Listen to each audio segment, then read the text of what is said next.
చట్టపరమైన చర్యలు అన్యాక్రాంతం చేసిన వాళ్ళను బలపరిచే తహసీల్దార్ వైఖరి, అన్యాక్రాంతం చేసిన వాళ్ళను బలపరిచే వైఖరి. మిత్రులారా, ప్రజా పోరాట సమితి తరఫున ఈరోజు ఇక్కడ ఈ ధర్నా చేస్తున్నాం. చాలా సీరియస్ ధర్నా ఇది. ఒక రకంగా చెప్పాలనంటే ఈ అసైన్డ్ చట్టం అనేది దేశవ్యాప్తంగా ఉన్నది. Not only Chityala tahsildar, not only Chityala naib tahsildar, not only Chityala revenue inspector, ఇది అఖండ భారతదేశ వ్యాప్తంగా అమలు జరగాల్సినటువంటి అసైన్డ్ చట్టం. దేశంలో ఒక తీరుగా, చిట్యాల మండలంలో ఒక తీరుగా వ్యవహరిస్తే ఖబర్దార్ అని చెప్పడానికి వచ్చినాం.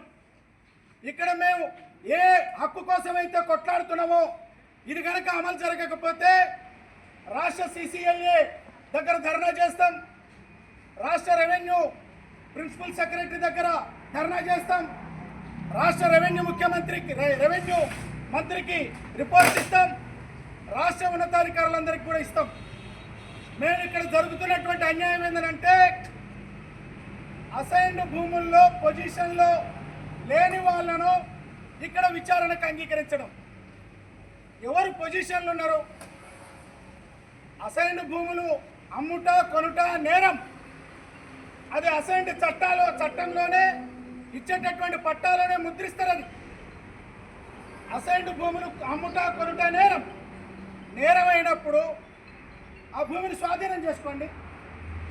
మీకు నిర్ధారణ అయితే అసైన్డ్ భూమిని అక్రమంగా ఆక్రమించే వారికి విచారణ ఎట్లా చేస్తారు? మీరు అక్రమంగా ఆక్రమిస్తాన్నోడు అసైన్దారుల రక్త సంబంధికుల పైన దౌర్జన్యం చేస్తే వాళ్ళని ఎట్లా బలపరుస్తారు? మీరు పోలీస్ స్టేషన్లో దాడికి గురైనటువంటి వాళ్ళు కేసు పెడితే మీరు ఏ రకంగా దాన్ని బలపరచరు?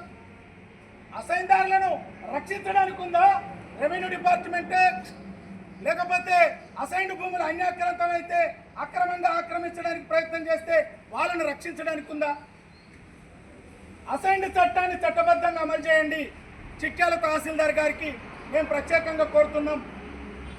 మీరు ఇక్కడ పోనీ ఎవరైతే వీళ్ళు అక్కర నిమిత్తం అప్పు తీసుకున్నారో భూమిని బదలాయించడానికి వాళ్ళ దగ్గర ఏమన్నా పాత పట్ట పేపర్ ఉన్నదానండి? వాళ్ళు ఏమైనా అక్కడ పంటలు వేసిండ్రా? ఆ భూమి మీద ఉన్నారా? ఎవరైతే పట్టా ఉన్నదో ఆ పట్టాకు సంబంధించినటువంటి చట్టబద్ధంగా వాళ్ళే ఉన్నారు భూమి మీద. వాళ్ళకే వాళ్ళ భూమి. నువ్వు ఎవరైతే వాళ్ళు అప్పు తీసుకున్నారో దాన్ని ఒక వివాదం చేసి భూమి మీద ఉన్నటువంటి వాళ్ళను దెబ్బలు కొట్టి దౌర్జన్యం చేస్తే వాళ్ళను విచారణకి ఎట్లా మీరు స్వీకరిస్తారు? అందుకని మేము ఒకటే తెలియజేస్తున్నాం, ఖబర్దార్ తహసీల్దార్ గారు, రెవెన్యూ చట్టాన్ని మీరు చట్టబద్ధంగా అమలు చేయాలి. రక్త సంబంధికులకే భూమిని ఒప్పచెప్పాలి. ఎవరికైతే పట్టా ఉందో ఆ పట్టా వాడికి ఆ భూమి మీద హక్కు ఉన్నది.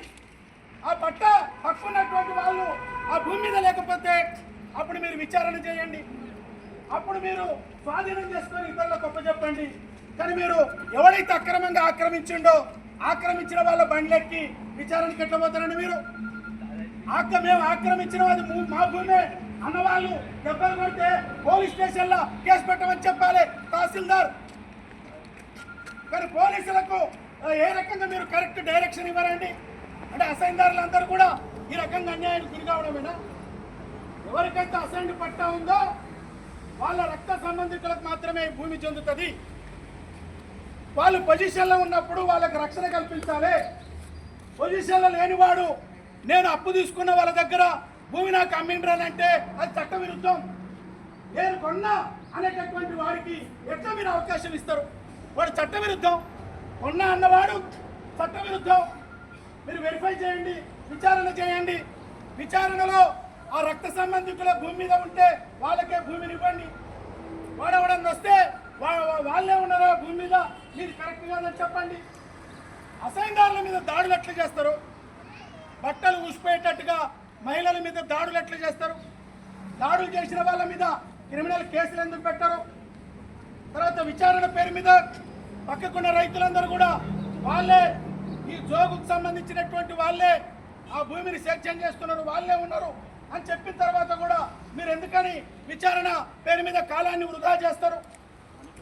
అందుకని అసైన్డ్ భూములను కాపాడాలి. అసైన్డ్ భూముల్లో ఎవరైతే పొజిషన్లో ఉన్నారో వాళ్ళకే భూముల్ని ఒప్పచెప్పాలి.